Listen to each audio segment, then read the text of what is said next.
Sir confusion तो नहीं, बस ये कि विज़िट वीज़ा अगर आप लोग प्रोवाइड कर सकते हैं शेंजन में किसी भी कंट्री के अंदर तो it would be very nice for me.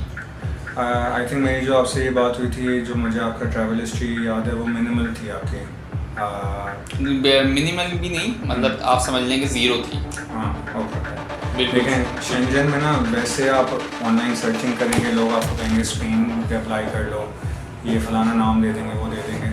मेरी एक चीज़ क्लैरिटी होती है कि जब भी आपको कहीं से आसानी से अपॉइंटमेंट मिल रही है ना, तो उसका आप समझ लो फेक है। नहीं, नॉट फेक, मैं नॉट सेइंग इट्स फेक। आपको वहाँ पे रेशो अच्छा नहीं चल रहा। अभी आप मुझे बताएं, एक जगह जहाँ पे आपको वीज़ा आसानी से मिल सकता है, आपको उसकी अपॉइंटमेंट कभी भी आसानी से नहीं मिल रही। इस टाइम पे आप देखें, दो जगह जो हैं वो बहुत मुश्किल से आपको अपॉइंटमेंट मिल रही है। एक आपकी है जर्मनी और एक आपकी है इटली। इसके अपॉइंटमेंट के लिए लोग एक दो महीना वेटिंग कर रहे हैं, और आजकल वैसे निकल भी नहीं रही, आपको थर्ड पार्टी के थ्रू निकालनी पड़ रही है। तो मेरी तो फर्स्ट रिकमेंडेशन यही होगी कि हम या तो जर्मनी के थ्रू अप्लाई करें आपका केस, या तो हम इटली के थ्रू करें। अब आपने हैदर, आई थिंक जो मुझे आप ये रिमाइंड कराएगा, आप वही थे जिन्होंने मुझसे ये कहा था कि आप ऑनलाइन 1 लाख रुपये आपकी एज ए फ्रीलांसर आपकी 2 लाख। अच्छा 2 लाख कंफर्म कर रहे थे? नहीं आई एम सॉरी। देखें एक्चुअली कॉल्स बहुत होती हैं सारे दिन, माशाल्लाह, तो वो प्रोफाइल्स आगे पीछे हो जाती हैं। ठीक है। ओके। और आपका आई थिंक आपने मुझे कहा था पे स्लिप्स वगैरह का भी इशू नहीं होगा, वो आप करते हैं। लास्ट मंथ वैसे 2 लाख वो फ्लक्चुएशन होता है, लास्ट मंथ 162 था। ठीक है, वो कोई इशू नहीं है। लेकिन मेन इशू ये है कि मुझे तो आपका केस तैयार करते हुए आपके पे स्लिप्स अटैच करने हैं, ठीक है।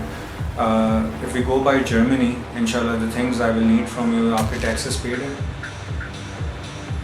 मैं फाइलर नहीं हूँ। ओके, फाइलर बनने में इशू है आपको? नहीं, कोई इशू नहीं, हो जाएगा। ठीक है, चलो।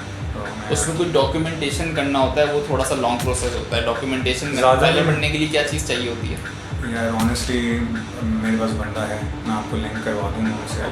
उनके ज़्यादा चार्जेस भी नहीं है। वो आई थिंक आपका अगर लेट चलान नहीं है, क्योंकि अगर आप नॉन फाइलर थे तो आप लेट तो होंगे नहीं, आप न्यू रजिस्टर कर रहे हैं, वो 1000 रुपीज़ पर ईयर का चार्ज। मेरा NTN बना हुआ है, लेकिन मैं फाइलर नहीं हूँ। NTN मेरा बना हुआ है। वो मिनिमल उनके हैं, वो 1000 रुपीज़ लेते हैं चार्जिंग फाइल करवाने के आपके। अच्छा, और उसका मंथली ईयरली बेस पे जाता है कुछ हाँ, पैसे? मतलब डिपेंड करता है आप कब से कब तक की अपनी फाइलिंग शो करना चाह रहे हैं। बेहतर तो ये आप एटलीस्ट लास्ट 3 इयर्स की शो करें कि आप एटलीस्ट 2021 से ऑनवर्ड्स आप फाइलर हैं। इसका एक मेजर रीज़न है, जब भी आप कहीं पे वीज़ा अप्लाई करेंगे, उनको हमसे पाकिस्तानियों से मसला क्या है, वो कहते हैं कि यार ये अपने मुल्क से सच्चे नहीं हैं, तो ये हमारे साथ कैसे सच बोल रहे हैं कि हम वापस चले जाएंगे अपने मुल्क। उनको ये कैसे पता चला कि हम अपने मुल्क से सच्चे नहीं, जो कि सही बात है? क्योंकि आप इस टाइम पे देख लें, अभी यूरोप में हाईएस्ट रिजेक्शन रेट पाकिस्तानियों का है। क्यों? क्योंकि वो डॉक्यूमेंट्स पूरे नहीं सबमिट कर रहे, टैक्स रिटर्न्स हैं नहीं जमा हुए हुए, उनको ये दिखता है, और फिर टैक्स रिटर्न जमा भी हुए होता है तो वो बैंक स्टेटमेंट से मैच नहीं कर रहा होता है।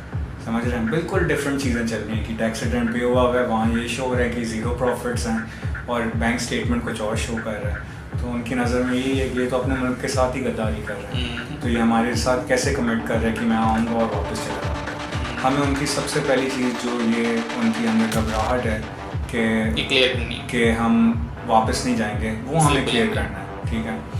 अच्छा मुझे बताएं हैदर, आपकी एग्जैक्ट जो आप अभी ऑनलाइन काम कर रहे हैं, इसको हम डिस्क्राइब क्या कर सकते हैं कि व्हाट एग्जैक्टली इज दिस, कि आपको करना डिजिटल मार्केटिंग। डिजिटल मार्केटिंग, ठीक है। मैंने यहाँ पे लिखा हुआ भी है मेरे ख्याल से। इसका रीज़न मैं ये इसलिए पूछ रहा हूँ, what I would want to do in your case is कि मैं आपका कोई इवेंट देखना चाहूँगा डिजिटल मार्केटिंग से रिलेटेड जो जर्मनी में होने वाला है, प्रॉब्ली बाई जैन या फेब तक वो इवेंट आ रहा हो, तो उसके बेस के ऊपर मैं आपका केस तैयार करूँगा कि मिस्टर हैदर हैं, वो ये डिजिटल मार्केटिंग आप कह सकते हो, आप SEO कह सकते हो, आप SEO डिजिटल मार्केटिंग, आप जो है वो ये तो चलें अल्हम्दुलिल्लाह, ये तो ऐसा वीडियो मार्केटिंग कि आपको आसानी से मिल जाएगी, इसकी कोई ना कोई सेमिनार या कोई ऐसी चीज़। तो जो फाउंडेशन हम बनाएंगे आपके केस का, वो ये है कि Haider is going to attend this seminar. 4 दिन का सेमिनार है, 3 दिन का सेमिनार है, और वो ये अटेंड करते हुए 2 दिन साइट सीइंग करेंगे और वापस आ जाएंगे। केस आपका इस तरीके से बनाएंगे इसका। मैं कोई इवेंट निकालता हूँ, कोशिश मेरी ये होगी कि हम फर्स्ट ऑफ ऑल हमें कोई फ्री इवेंट मिल जाए तो एक्स्ट्रा पैसे ना लगें उसके ऊपर, अगर कोई पेड इवेंट भी होगा तो ज़्यादा से ज़्यादा $10, $20, $30 इसके अंदर, सॉरी यूरोज़, इससे ज़्यादा नहीं होगा इसकी कॉस्ट, ठीक है। अदर देन दैट आपके पास अभी डॉक्यूमेंट्स क्या क्या रेडी हैं? आपकी बैंक स्टेटमेंट रेडी है बैंक स्टेटमेंट लास्ट 6 मंथ्स की? मतलब क्या आपकी लास्ट 6 मंथ्स की क्या स्टेटमेंट चल रही है? क्लोजिंग बैलेंस क्या चल रहा है? क्लोजिंग बैलेंस मेरा क्या चल रहा है? तो क्लोजिंग बैलेंस जो है वो अभी अगर आप पूछेंगे तो अभी तो नहीं उसमें है, लेकिन एक जगह पर है जो बाहर का अकाउंट है, ठीक है, नेदरलैंड का अकाउंट है, उसके अंदर जो है वो आप अगर पूछेंगे तो मेरे ख्याल से ये 18 लाख रुपए हैं। ठीक है। 27। आप मैरिड नहीं है ना हैदर? या मैरिड नहीं हूँ। ठीक है। आपने फॉर्म ही नहीं पढ़ा मेरा अभी तक सही से। और आप बॉल पेन ले लें, मेरे ख्याल से ये आपका काम नहीं कर रहा है, वो उनसे मंगवा लें आप। मैं जस्ट अब ये ऑनेस्टली मैं सिर्फ अपनी मेमोरी के लिए अपनी मेमोरी के लिए कर रहा हूँ ये। ठीक है। सिंगल हैं आप? अभी फैमिली के साथ रह रहे हैं या आपने अपना कोई फैमिली के साथ रह रहा हूँ? फैमिली के साथ, ठीक है। और आपके, अगर मैं डोंट माइंड, आपके फादर की स्टेटमेंट सही होगी? नहीं, अच्छी नहीं होगी। ठीक है हैदर, ये थोड़ा सा वो देंगे भी नहीं शायद मुझे। ठीक है, ये स्टेटमेंट के ऊपर थोड़ा सा करना पड़ेगा हैदर हमें काम। मतलब अगर अभी आपके आई डोंट नो आपके अभी करंट अकाउंट में क्या चल रहा है, 2 लाख 4 लाख कुछ इस तरह चल रहा होगा, तो लेकिन अगर आप एकदम से पैसे डालेंगे ना, वो भी नॉट ओके है। तो आप समझ रहे good point. So what we are gonna do right now कि आपके अगर फॉर एग्जांपल हम जर्मनी की ओके करते हैं, अभी चल रहा है हमारा नवंबर चल रहा है, आपकी अपॉइंटमेंट जो अर्लीस्ट हमें मिल सकती है वो है दिसंबर, मिड ऑफ दिसंबर की, ठीक है। अभी लास्ट डेट्स जो चल रही हैं वो 8-10 की चल रही हैं। Let suppose with in 2 weeks time हम आपकी अपॉइंटमेंट निकाल देते हैं तो होगी कहीं 15-20 दिसंबर की अपॉइंटमेंट होगी। तो आपके पास ये मंथ भी है पैसे डालने के लिए, नेक्स्ट मंथ भी है, ठीक है। जब तक आपका केस सबमिट होगा यानी 3 मंथ्स गुजर चुके होंगे, ठीक। जिस दिन आप जाके फाइल सबमिट करेंगे तो आपके पास 3 मंथ्स हैं कि आपने उसमें थोड़ा थोड़ा करके पैसे डाल देना, मतलब उसको चलाना है कि वो और ना सिर्फ आए, थोड़ा सा आपने स्पेंड भी करना है। अपने दूसरे अकाउंट में भेज दो। बिल्कुल आप, लेकिन अपने दूसरे अकाउंट में नहीं भेज सकता ना, क्योंकि वो भी हैदर अली खान, वो भी हैदर अली खान। आप भेजेगा फॉर एग्जांपल कोई बात आपके अकाउंट में भेज दो, किसी को भी भेज दें, कोई भी फैमिली फ्रेंड खड़ा हो जाऊंगा। अगर आप पैसे नहीं दोगे तो नीचे आके खड़ा हो। आप किसी कज़न को भेज दें, ठीक है। मेन चीज़ आप ये करेगा कि आपने करनी इसको अब तक 15 तक तो लेके जानी है आपने। 15 से कम होगा तो ये मुश्किल काम हो जाएगा। उसका वो आपने बताया था मुझे, और 20 होगा तो बहुत अच्छा हो जाएगा। बहुत अच्छा हो जाएगा, ठीक है। 25 हो जाएगा तो और भी अच्छा हो जाएगा। और भी अच्छा हो जाएगा, ठीक है। इसके अलावा आपके पास कोई चीज़ें हैं अगर कोई अपने नाम पे प्रॉपर्टी या कोई बाइक या गाड़ी, कोई ऐसी चीज़? तो भी लेनी होने मेरे पास तो कुछ भी नहीं है मेरे ख्याल से। हाँ, कुछ भी नहीं है। ठीक है, हमें ये चीज़ ज़रूर मिल पाएगी कि आपके फादर जो हैं वो ये घर ओन करते हैं? घर भी हमारा रेंट पे। ठीक है। एक्चुअली आप समझने की कोशिश करें, मैं थोड़ा सा देख रहा हूँ कि हम कैसे शो करें कि आपका बैक एंड पे जो फैमिली है वो भी स्ट्रॉन्ग है, कि सिर्फ ये नहीं है कि हैदर स्ट्रॉन्ग है। अच्छा, ऐसा नहीं हो सकता जैसे कोई स्ट्रेंजर है, मेरा कोई फ्रेंड है, वो बाहर कहीं रह रहे हैं, तो उसके ऊपर नहीं हो सकता कुछ स्पॉन्सर? वो जर्मनी में रह रहे हैं? नहीं, इसकी क्या ज़रूरत पड़ेगी कि हम घर, मतलब एक चीज़ हम दे रहे हैं जैसे। इसकी रीज़न ये होती है कि हैदर आप जब अल्टीमेटली ये शो कर रहे होते हैं कि यार मेरे फादर के पास 1 करोड़ की प्रॉपर्टी पड़ी है, ये पड़ा है, वो पड़ा है, 20 लाख की गाड़ी उनके नाम पर है, अल्टीमेटली वो ये देखते हैं him and his family have a lot of things in Pakistan, तो एज सच इनको नीड नहीं है कि ये हमारे मुल्क में आके स्लिप हो जाए। मेन कंसर्न क्या उनका कि ये आके स्लिप हो जाएगा, वो कंसर्न हमने अवॉइड करना है। उस कंसर्न के लिए मैं ये सारे सवाल पूछ रहा हूँ। तो नहीं, बहुत अच्छी बात ना करेगा। नहीं, मुझे कोई माइंड नहीं कर रहा, मैं आपके एक नहीं, बहुत सारे क्लाइंट्स होते हैं वो माइंड कर जाते हैं, आपको क्या मतलब है इससे, मेरे फादर क्या करते हैं क्या नहीं करते। सर मैं केस ऑफिसर हूँ, मेरा काम है ये जानना। आपको तो 8 साल हो गए इस फील्ड में। हाँ, तो मुझे तो आपका केस प्रोसेस ही करना है, तो ये नहीं जानूंगा जब तक मैं, तो मैं कैसे आपका केस अच्छा। एक बात बताएं, सही बोल रहे हैं आप बिल्कुल ही, लेकिन ये वाले केसेस जो मेरा टेढ़ा मेढ़ा केस जैसा होता है, तो इन वाले केसेस का क्या रेशियो है? पीछे प्रॉपर्टी कुछ भी नहीं है, प्रॉपर्टी नहीं है एंड कोई। देखो, अगर तो आप स्पेन से करोगे या XYZ से करोगे तो मैं 30% कहूँगा आपको, ठीक है, but Germany is an option. अब अगर हम ये वाला जो है वो पॉइंट मैं आपको मेंशन करूँ कि पीछे जो है वो it's nothing, just 25 lakhs we have, that's why I am going for the कि आप ये इवेंट अटेंड करने जा रहे हैं। ठीक है। अच्छा, ये जो भी है आपके पास कंपनीज अवेलेबल हैं, इनमें से किसी से भी आपको कोई रिकमेंडेशन लेटर मिल सकता है? सर अगर आप मुझे जो है वो मेरा आज पता नहीं क्या हो रहा है जैस के इंटरनेट में, अगर मेरा इंटरनेट भी सही होता तो मैं आराम से लोकेशन में, जैस डाउन हुआ हुआ है सुबह से, कोई तो मसला अगर नहीं। मुझे आप अभी यहाँ का कोई वाईफाई दे दें तो मैं सारे डॉक्यूमेंट्स आपको दिखा देता हूँ, मैंने ईमेल पे सेव किए हैं, मैं ठीक है, सॉफ्ट कॉपी पे दिखा देता नहीं, हूँ। रिकमेंडेशन लेटर जिस चीज़ का मैं चाहूँगा वो ये है कि हैदर हमारे साथ काम करते हैं और वो ये डिजिटल मार्केटिंग का एक सेमिनार हो रहा है जर्मनी में, जो हम चाहेंगे कि ये जाके, और ये आईटी की कंपनी या सॉफ्टवेयर हाउस से ही आएगा और कहीं और से तो नहीं बिल्कुल, आएगा। मतलब कि वो आपको एक्नॉलेज कर रहा हूँ कि हाँ यार हैदर हमारे साथ काम करते हैं और हमारी रिकमेंडेशन है कि हैदर जाए ये इवेंट अटेंड करे और हमारी कंपनी के लिए बेनिफिशियल है। एक उनको बैक एंड से ये चीज़ देख रहे, अच्छा इसको रिकमेंडेशंस मिल रही हैं कि ये जाए ये इवेंट कर आए, तो वो आपके केस को और स्ट्रॉन्ग कर देगा। अगर वो कंपनी तो वो तो आप खुद भी बना लोगे शायद, बट मेरी कंपनी आपके काम से रेलेवेंट नहीं है ना, इसलिए अगर मेरी कंपनी की हिस्ट्री सर्च होगी तो जो आपका काम से जो रेलिवेंट जो होगा, मैं जिससे रेलिवेंसी मिल रही होगी तो वही काम मैं स्टार्ट कर लूँगा। हाँ, बट आपकी बैकग्राउंड दिखा रही होंगी चीज़ें कि आप कुछ और कर रहे हैं। हाँ, लेकिन मल्टीपल चीज़ों में एक बंदा इन्वॉल्व है, मतलब मल्टीपल चीज़ों में मैंने होटल पे एज अ रिसेप्शनिस्ट भी काम किया है, सीवी में लाया नहीं, होटल पे एज अ रिसेप्शनिस्ट भी काम किया, मैंने कंटेंट राइटिंग भी की, कंटेंट क्रिएटिंग, यूट्यूब चैनल से मीडिया के अंदर मैंने 7 साल दिए मीडिया के अंदर, 5-6 साल। माशाल्लाह अच्छे हो यार, कम एज में बहुत कुछ कर लिया आपने। नहीं, बहुत कुछ तो नहीं किया, लेकिन ये कि अभी भी बहुत सी चीज़ें अचीव करनी है, लेकिन मीडिया के अंदर जो है वो मैंने बहुत अपना टाइम स्पेंड किया है, क्योंकि वो जो दुनिया है वही अलग है थोड़ी सी ना, तो मज़ा आ रहा होता है, पैसे भी आ रहे होते हैं, समझ गया। तो मीडिया के अंदर काफ़ी। अच्छा, मेरी आपको पर्सनल रिकमेंडेशन होगी, ये जो आप शेंजन के लिए अप्लाई कर रहे हैं ना, ये एक दफ़ा ट्राई करेगा, ये नहीं लगता ना, अल्लाह ना करे, तो उसके बाद आपको अपना थोड़ा सा राउट बदलना पड़ेगा, ट्रैवल हिस्ट्री बढ़ानी पड़ेगी। ट्रैवल हिस्ट्री बनाना। मलेशिया, थाईलैंड, सिंगापुर, इनके बहुत आराम से वीज़े लगते हैं, 3-3 दिन में वीज़ा आ जाता है इनका। आप फिर उस चैप्टर पे जाएगा, पहले थोड़ी सी हिस्ट्री बना लेगा और फिर करेगा, अगर ये पहले फर्स्ट टाइम में नहीं होता, क्योंकि ये जो मेरे हिसाब से हम करेंगे ना आपका केस तैयार, ये बेस्ट केस सिनेरियो है आपका, ठीक है। अगर इस पे नहीं लगता तो कुछ किसी पे भी नहीं लगेगा, किसी पे भी नहीं लगेगा, ये लास्ट स्टेज है। हाँ, तो उसके मेरे क्राइटेरिया का, मेरे सारे ट्रैवल हिस्ट्री मिला के और मेरी सिचुएशन मिला के ये आपका बेस्ट चॉइस है, बेस्ट चॉइस और लास्ट ऑप्शन है, लास्ट ऑप्शन है। इसके बाद अगर ये नहीं एक्सेप्ट होता तो आप समझ लें जब तक उनको ट्रैवल हिस्ट्री नहीं मिलती, चाहे अब आप जर्मनी से उठ के इटली पे चले जाएं या फ्रांस पे चले जाएं, वो सब सेम चीज़ देखेंगे उसके बाद, क्योंकि उनके पास जजमेंट आ जाती है। फिर वो एक क्राइटेरिया होता है कि जब ये बंदा इतना लेवल पे रीअप्लाई करेगा तभी हम इसको वीज़ा देंगे। तो उनको कैसे पता चलेगा मैंने रीअप्लाई किया है, किसी और कंट्री को कैसे पता चलेगा? Because all the 26 countries are interlinked, okay, जो शेंजन के हैं। आप एक पे अप्लाई करते हैं, जब आप दूसरी दफ़ा कहीं और अप्लाई कर रहे होंगे तो उनके पास आपका प्रीवियस इलेक्ट्रॉनिकली चले आएगा। यस, उनके पास आपका एक ई सिस्टम है उनका, 26 कंट्रीज़ का इंटरलिंक है। Oh wow.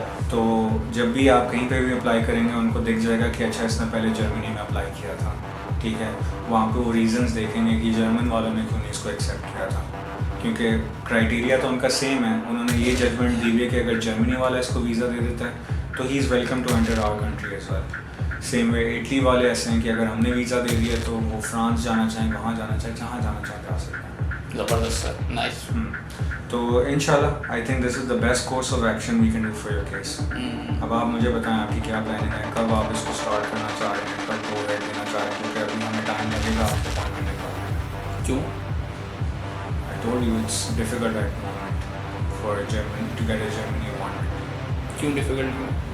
रेशो अच्छा चल रहा है इस टाइम पे। आपको पता है लोग यूएस या मास्टर्स या बैचलर्स की स्टडी अपॉइंटमेंट के लिए जर्मनी के लिए ऑलमोस्ट ₹1,00,000 सिर्फ अपॉइंटमेंट के पे कर रहे हैं, क्योंकि उसके अपॉइंटमेंट नहीं करते। किसकी? जर्मनी की, क्योंकि जो है वो आमतौर पर ज़्यादा बढ़ी हुई है। आवाम को देखें, मतलब ये होता है कि खिचड़ी की तरह ये चीज़ फैलती है, ठीक है, कि अच्छा यहाँ का रेशो बेहतर हुआ है, आपकी पूरी पाकिस्तानी आवाम जो है वो उस चीज़ की कोशिश पे लग जाती है।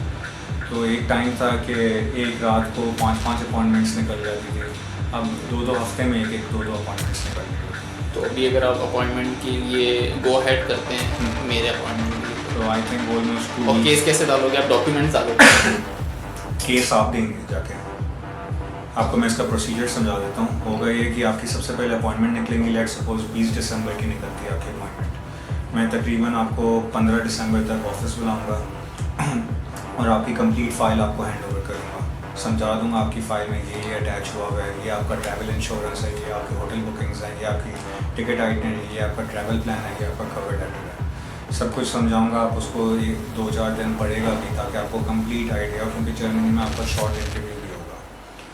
तो जिस दिन आपका इंटरव्यू वो अपॉइंटमेंट डेट है, आपने उस टाइम पे एम्बेसी पहुंचना है और वो जो हार्ड फाइल एम्बेसी कराची में, कराची में, ठीक है, यहीं क्लिफ्टन में है। ओके। तो आपने वहाँ जाना है, वहाँ आपको जो हार्ड फाइल मैं दूंगा वो आपने वहाँ पे जमा करवाना है।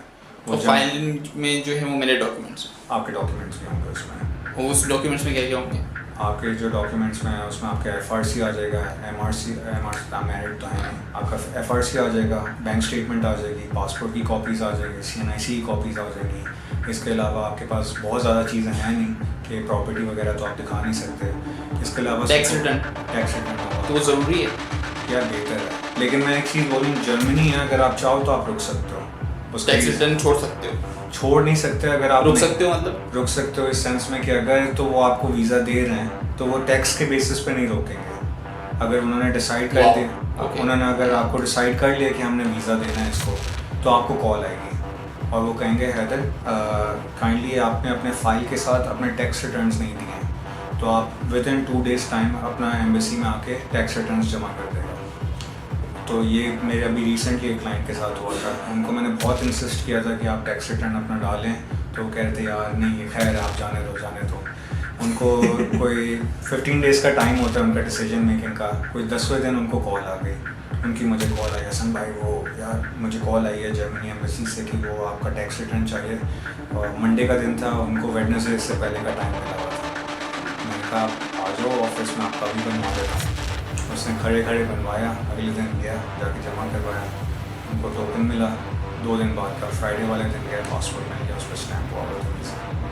तो जर्मनी में आपको ये बेनिफिट है कि अगर तो उन्होंने देना आपको वीज़ा तो वो मांगेंगे आपसे फिर टैक्स रिटर्न, अगर नहीं देना तो फिर तो रिजेक्शन आ। तो मतलब मैं इसी तरीके से उसको इसी चीज़ को फॉलो करूँ या मैं टैक्स रिटर्न पहले ही डालूँ, या वैसे ही जैसे मेरी तो रिकमेंडेशन होगी कि उनको क्यों क्वेश्चन मार्क देना है, कर दो पहले ही, दे दो, ठीक है, क्या जाता है इसमें, कुछ थोड़ी जा रहा है इसमें आपका। अच्छा है कि उनको कॉन्फिडेंस भी आ जाएगा आपके केस के ऊपर। अगर हो सकता है वो एक फैक्टर हो कि वो ऑफिसर डिसाइड कर ले कि यार इसने रिटर्न्स ही नहीं दिए हैं। अच्छा, एक मैं ऑफ टॉपिक क्वेश्चन करना चाह रहा हूँ। ऑफ टॉपिक क्वेश्चन ये कि हम हर चीज़ में टैक्स देते हैं, जैसे हम कोई चीज़ खरीदते भी तो उसमें टैक्स जा रहा है, तो ये वाला कौन सा टैक्स है जो हम रिटर्न कर रहे हो? अच्छा, होता यही है, आपने वो जो जिस पर आप टैक्सेस भर रहे हो टेक्निकली तो बिजली के बिल में भर रहे हैं, वो सेव करनी चाहिए चीज़ें, आपको एक फ़ाइल बनानी चाहिए अपनी, और वो उसमें आप ऑटोमेटिकली वो सेव होता है ना जो हम पे कर रहे हैं। हाँ, जब आप फाइल कर रहे होते हैं तो आपका जो फाइलर होता है उसको आप ये डॉक्यूमेंट्स देते हो कि यार मैंने ये टैक्स भरा है, फिर वो आपके केस में शो करते हैं हाँ इन्होंने ये टैक्स भरा है। अगर आपके पास वो मौजूद नहीं है तो आप नहीं डिक्लेयर कर पा रहे हो कि मैंने ये टैक्स पे किया आइटम्स का। बेसिकली वो क्या होता है, जब आप वो वाले टैक्सेस भरते हो ना तो वो आपको सॉर्ट ऑफ रिटर्न हो जाता है, वो पैसे तो नहीं मिलता आपको, लेकिन जो आपकी फ़ी होती है जो आपने भरना है। अब जैसे कि हम ग्रोसरी स्टोर जाते हैं, ग्रोसरी वहाँ पे हमें वो स्लिप देते हैं, तो वो स्लिप भी दे दूँ मैं उसको, आप स्लिप सेव करें बिल्कुल। ओके। अब जैसे मैं अगर अपने फादर की बात करूं तो उनकी इतनी मोटी फाइल है स्लिप्स की, उसमें हर चीज़ पड़ी है, पेट्रोल के भी वो स्लिप्स पड़े हैं, हर एक चीज़ पड़ी है। तो वो फाइलर को दे दो तो फिर फीस नहीं लगेगी बिल्कुल भी। अगर आपके इतने बन रहे हैं कि आपने इतना टैक्स पे किया हुआ है और आपका जो असल टैक्स बन रहा है उसमें से वो माइनस हो जाता है। फॉर एग्जांपल आपने टैक्सेस भरे हुए हैं 2 लाख रुपए के, आपके सैलरी वैलरी सब काट कुट के आपके टैक्सेस बन रहे हैं 4 लाख रुपए के, तो वो 2 लाख डिडक्ट हो जाएंगे, 2 लाख के जो टैक्सेस हैं वो बताएगा। ये जो अभी हम टैक्स रिटर्न करेंगे तो उसके अंदर हमारी कॉस्ट क्या लगेगी, एक्सपेंस क्या लगेगा? यार वैसे तो फाइलिंग के लिए वो 1000 रुपये ले रहा होता है, अब डिपेंड करता है आप अपने बंदे को क्या कहते हो, आपको कितना ऑनेस्टली शो करना है अपने टैक्सेस, आप उसको। तो कैसे शो करूंगा मैं टैक्सेस? मैं तो स्लिप्स वगैरह मैंने, अगर मुझे ये पता होता तो स्लिप्स वगैरह सब जमा करता। अभी फ़िलहाल तो वो आपके सिर्फ बैंक स्टेटमेंट के थ्रू कर पाएगा, आपसे वो जो ईयर का है वो आपसे मांगेगा कि आपका इस टाइम पे क्या था, ठीक है, आपके पास वो स्टेटमेंट है, आप उसको प्रोवाइड कर दो, वो फिर खुद ही छांटी करके आपको बता देगा कि कितना बन रहा है, कितना बन रहा है, वो बना के आपको भेज देगा। वो तो ये जो अभी वो देखेगा बैंक स्टेटमेंट कौन सी वाली देखेगा? अभी वाली या तो फिर जब हम उसको जो बेहतर करेंगे वो वाली, ये डिपेंड करता है जो हम 20 लाख डालेंगे वो वाली या उससे पहले वाली? नहीं, जो हमने देना है वो लास्ट 6 मंथ्स की देनी है, ठीक सही है। है। उसके पास तो 2021 से आपका टैक्स रिटर्न आ रहा होगा, तो उसके पास तो बैंक स्टेटमेंट से, सॉरी मैं आपसे बहुत सवाल कर रहा नहीं हूँ, कोई मसला नहीं। बैंक स्टेटमेंट में से आप जो है वो टैक्स कैसे मेजर करोगे? मेजर ऐसे होता है कि आपसे वो एक रफ डिक्लेरेशन ले लेते हैं कि आपने इस साल कितनी कमाई की और आपके एक्सपेंसेस क्या हुआ है। फॉर सपोज़ मैंने अभी पिछले साल अपना टैक्स भरा, मेरी तकरीबन जो अर्निंग थी लास्ट ईयर की वो कहीं 30 लाख 40 लाख के अंदर आ रही थी, और जो मेरा एक्सपेंडिचर था वो तकरीबन 35 लाख का था। तो मेरा प्रॉफिट्स क्या बच रहा है, 5 लाख रुपए बच रहे हैं पीछे। अब वो जो कहानी होनी है ना टैक्स की, वो उस 5 लाख रुपए में होनी है, नॉट वो 40 लाख रुपए के अंदर। वो कहानी क्या हुई?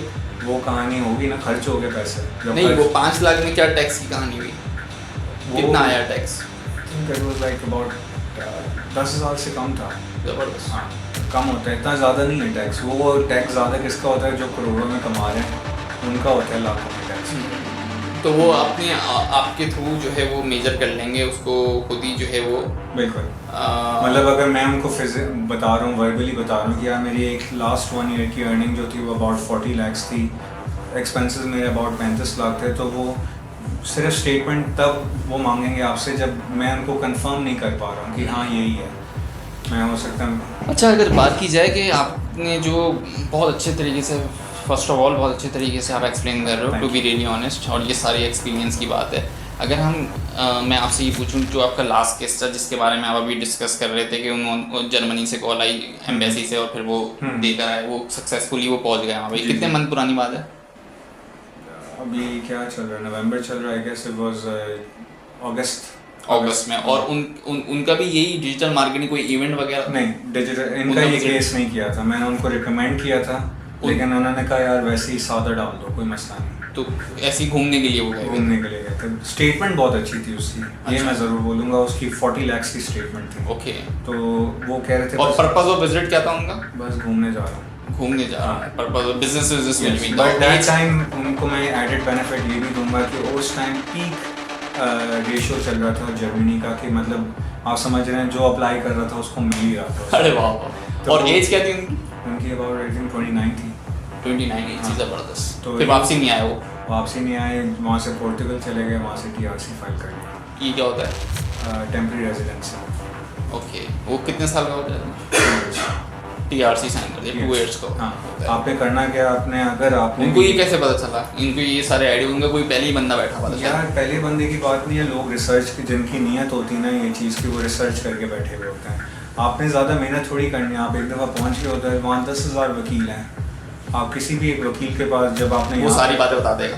वो TRC के बारे में उसी ने बताया, वो सिर्फ आपसे उसने लेना है पैसे, ठीक है, आप पैसे दोगे। TRC के बारे में तो उसको पता ही नहीं होगा यहाँ पर कराची में, वहाँ जाके पता चला पैसे ही वही नहीं पता था उसको कि, और आधी से ज़्यादा आपकी आवाम को पता है, मुझे भी नहीं पता था। I don't know. आप इस टाइम पे ये देख लें, पोर्टुगल की डायरेक्ट आपको अपॉइंटमेंट क्यों नहीं मिल रही?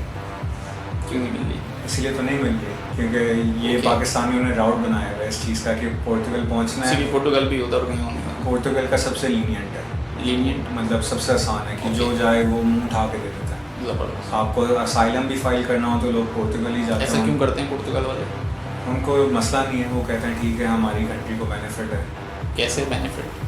वो अभी तक बैठ गए हो तो आपको कि मैनिपुलेटिव लोग, हम तो मैनिपुलेटिव लोग ही माने जाते हैं पूरी दुनिया में, तो उनको बेनिफिट कैसे होगा पोर्टुगल वालों को? उनको बेनिफिट इस तरीके से है कि पोर्टुगल की आप अगर वैसे देखें उनकी पॉपुलेशन कम है, ठीक है, उनके पास अच्छे खासे बिजनेस इस्टेब्लिश हैं, लेकिन उनके पास काम के लोग कम ही आते हैं, क्योंकि ज़्यादातर आप कम ही सुनोगे किसी को कि यार मैं पोर्टुगल जाना चाह रहा हूँ। सिर्फ इस पर्पज़ के लिए अब लोग जा रहे हैं।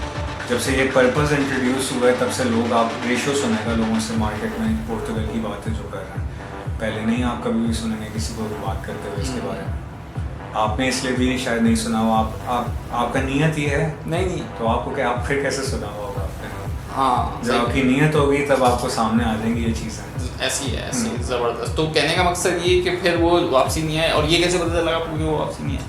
वो काफ़ी टाइम तक मेरे से कांटेक्ट में थे, ठीक है, तकरीबन आप समझ लें 2 मंथ्स तक तो वो चेक एंड बैलेंस में चलते रहे कि हाँ हसन भाई क्या करूँ क्या नहीं करूँ। मैंने कहा बस कोई लीगल काम नहीं करो, बाकी बस सिर्फ वकील के पास जाओ, उसको अपना केस बताओ, वो अपनी फ़ी चार्ज करेगा और तुम्हारा काम हो जाएगा।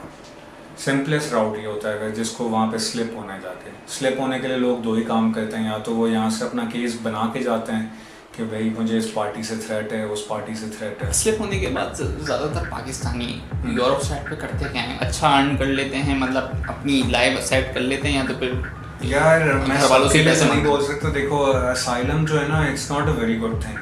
फर्स्ट ऑफ ऑल आप अपने मुल्क को गिव अप करें। asylum, not talking about asylum, talking about TRC। TRC में पहली चीज़ तो पर्पज़ ये होता है कि उनको 2 साल का वीज़ा मिल जाए तो वहाँ बैठ सकें। ठीक है, ज़्यादातर जो लोग टीआरसी जाके लेते हैं उनके पास कोई ना कोई दोस्त यार होता है जो वहाँ पे पहले से ही बैठा हुआ था तो उनके रेफरेंसेस से वो जॉब शुरू करते हैं। पहले डेफिनेटली फौरी तौर जाके उनको कोई वाइट कॉलर जॉब नहीं मिलती, स्टार्टिंग ब्लू कॉलर जॉब्स लेते हैं कि वो कहीं पे पेट्रोल पंप पे लग गए, रेस्टोरेंट पे लग गए, ये कैशियर की जॉब कर रहे हैं किसी मार्ट में या कुछ इस तरह की जॉब से स्टार्ट करते हैं। फिर इवेंचुअली जब जाके उनकी थोड़ी बहुत लोगों से इंटरेक्शन होती है तो उनको समझ आ जाता है कि वाइट कॉलर जॉब कैसे। एक और बात बताएं मुझे, सॉरी मैं आपकी बात काट रहा हूँ, हम इस तरीके से नहीं कर सकते कि हमने यहाँ से जॉब सर्च करी और वहाँ से जो है वो लेटर आ गया कि हाँ जो जॉब करने के लिए आता है, लेकिन फिर उसमें आपको वर्क वीज़ा की अपॉइंटमेंट चाहिए होती है। ठीक है, वो और मुश्किल है मिलना। क्यों? क्योंकि वो इंसान से नहीं मिल रही पाकिस्तान में, बहुत मुश्किल हुआ है। हाँ बोलता हूँ, तकरीबन अभी मेरे पास पिछले दिनों एक कॉल आई थी एक बंदे की, वो जर्मनी का वर्क वीज़े की अपॉइंटमेंट मांग रहे थे मुझसे, और जो मार्केट में इसका रेट चल रहा है सिर्फ वर्क वीज़े की अपॉइंटमेंट की वो 3.5 लाख रुपये है। तो मैंने तो उनको मना कर दिया था, मैंने कहा आप किसी एजेंसी से कांटेक्ट कर लें, क्योंकि एक तो उसमें बली बहुत बड़ी है, अल्लाह ना करे वो बंदा आगे पीछे हो जाए तो कौन 3.5 लाख की ज़िम्मा है। ऐसे ही है। मैंने उनसे कहा लास्ट केस जो आपने जर्मनी का किया माशाल्लाह बड़ा सक्सेसफुल हुआ आपका, और वो भी खुश, आप भी खुश कि आपका क्लाइंट जो है वो सक्सेसफुल। तो टोटल उनका क्या एक्सपेंस बना होगा सब चीज़ें मिलाकर या वहाँ पे? दोनों मतलब वहाँ पे तो मतलब वहाँ पे जब होता है ना एक्सपेंस तो वो तो यहाँ से बुक हो जाता है ना कि होटल का ये एक बुक हो जाता है, तो ये वाला और वो वाला दोनों। अच्छा देखें, जो यहाँ पे हम अभी आपकी होटल बुकिंग्स वगैरह डाल रहे होंगे ना वो पेड नहीं होंगे, मतलब वो अगर जो एम्बेसी वाले हैं वो सर्च करेंगे तो उनके पास आपकी बुकिंग रिजर्व आ रही होगी, बट उस पर पैसे नहीं लगेंगे। ठीक है, अब वो जब आपका वीज़ा लग जाए तो वो आपकी चॉइस है, आप उसी होटल में जाना चाह रहे हो या आपको ये अपने हिसाब से देखना चाह रहे हो, तो वो कम्प्लीटली आप पे डिपेंडेंट है। वैसे अगर मैं आपको आपका पर डे कॉस्ट बोलूँ, वो आपका तकरीबन होटल और इन चीज़ों को मिला के वो 100-150 यूरो होगा आपका, ठीक पर डे का वहाँ पर डे का। ठीक है, अगर चीपेस्ट करें, अगर चीपेस्ट करेंगे तो आई थिंक अंडर 100 आप आ जाओगे, अंडर 100 यस। अब 50 पे आ जाओगे, 50-60 पे 40-50 पर डे यूरो का भी मिलता है। मैं आपको ज़्यादा रिकमेंड ये करूँगा कोई होटल बुकिंग मत करना, आराम से एयरबीएनबी में देखना, किसी अपार्टमेंट के 1 वीक के लिए बुक कर लेना। सबसे आसानी ये है, आप बहुत पैसे बचा लोगे। ठीक है, होटल आप सस्ता से सस्ता देख लोगे वो 60 यूरो का होगा, 50 यूरो का होगा, क्योंकि अभी ये पीक सीज़न चल रहा होगा।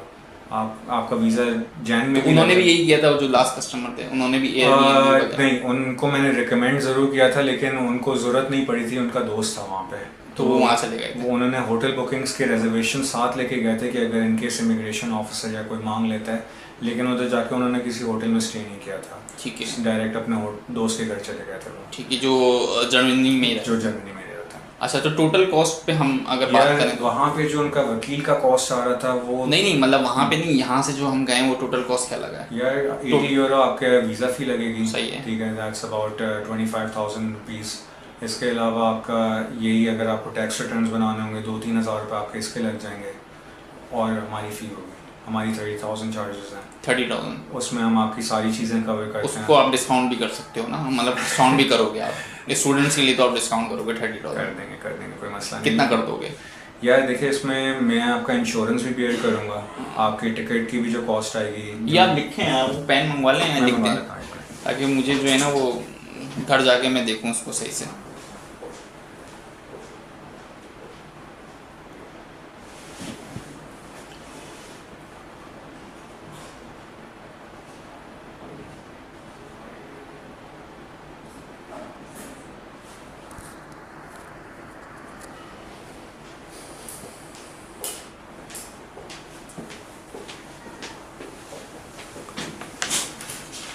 कॉस्टिंग ऐसे ज़्यादा नहीं है, आपकी एक वीज़ा फ़ी है 80 यूरोस, 80 euros हमारी फ़ी है।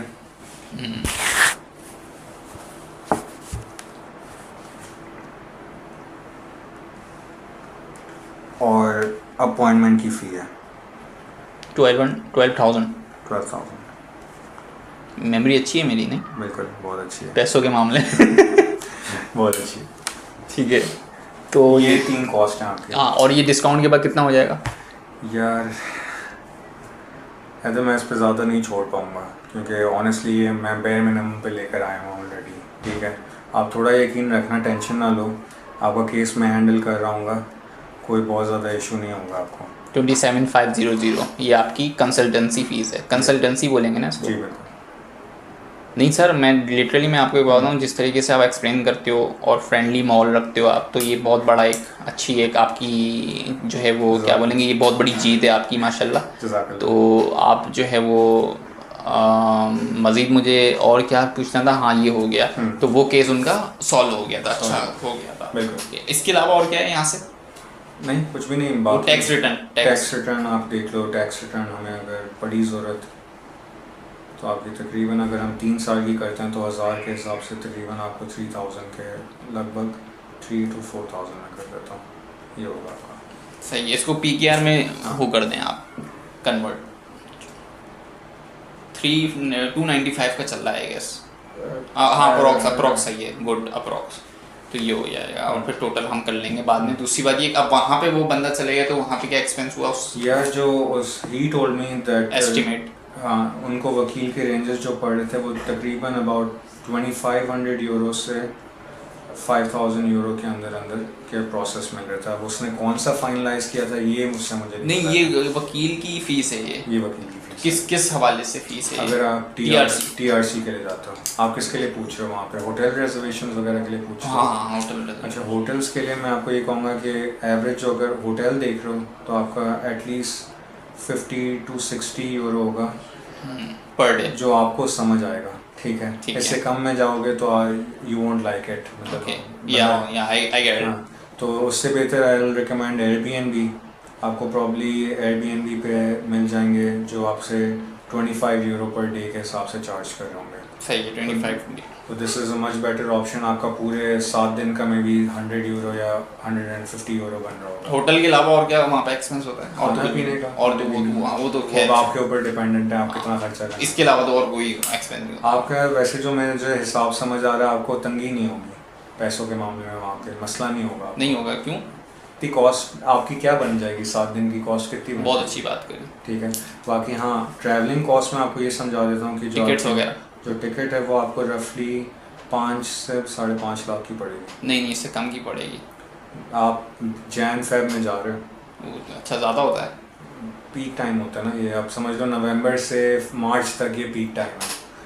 तो इंशाल्लाह उम्मीद करता हूँ। ये तो बात की बात है ना सारी, पहले वो तो हो जाए। हाँ, ये तो अपॉइंटमेंट वगैरह मैं आपको ये वो क्लियर कर रहा हूँ कि अच्छा, ये टिकट है और क्या है?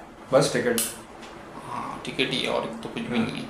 वीज़ा आपका लग गया होगा, इंश्योरेंस हम ऑलरेडी आपकी बना चुके होंगे, तो आपको कोई इशू नहीं होगा। और कोई मेनली आपके ये 2 कॉस्ट रह जाएंगे। ज़बरदस्त सर, ज़बरदस्त। नहीं, अच्छा एक्सप्लेन हो गया ये। तो फिर अब किस तरीके से इसको आगे लेके चलना है? देखिए, मुझे अभी फ़िलहाल स्टार्ट करने के लिए सिर्फ आपकी पासपोर्ट की कॉपी चाहिए ताकि मैं आपकी अपॉइंटमेंट निकाल सकूँ। ठीक है, बाकी मैं आपको चेकलिस्ट शेयर कर दूँगा, उसमें जो डॉक्यूमेंट्स हैं जो आपके पास अरेंज्ड होंगे, आप एज सून एज पॉसिबल जब भी मुझे वो प्रोवाइड कर सकें।